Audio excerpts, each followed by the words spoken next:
अहम खबर से आपको आगाह करते चलें। सऊदी फोर्सेस हूसी बागियों के साथ हलाकत खेज झड़प के बाद हाई अलर्ट। गैर मुल्की मीडिया के मुताबिक इसराइल और हमास की जंग में हूसी बागियों के दरमियान झड़प में 4 सऊदी फौजी जाँ बहक हो गए। यमन की सरहद के करीब मगरबी सूबे जाजान में लड़ाई का वाक़या पेश आया। गैर मुल्की मीडिया के मुताबिक सऊदी अरब के दफाई अफवाज ने सऊदी इलाके में एक मिसाइल को नाकारा बना दिया। झड़प के हवाले से सऊदी हुकूमत और हूसियों की तरफ से रद्द अमल सामने आया। इसराइल और हमास के दरमियान जंग के नतीजे में के खिते में तनाव देखा जा रहा है, गैर मुल्की मीडिया का ये कहना है। अपडेट करते चलें आपको। सऊदी फोर्सेस हूसी बागियों के साथ हलाकत खेज झड़प के बाद हाई अलर्ट। गैर मुल्की मीडिया के मुताबिक इसराइल और हमास की जंग में हूसी बागियों के दरमियान झड़प में 4 सऊदी फौजी जाँ बहक।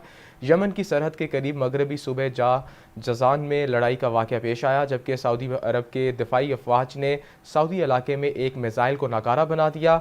झड़प के हवाले से सऊदी हुकूमत और हूसियों की तरफ से रद्द अमल सामने आया। इसराइल और हमास के दरमियान जंग के नतीजे में खित्ते में तनाव देखा जा रहा है।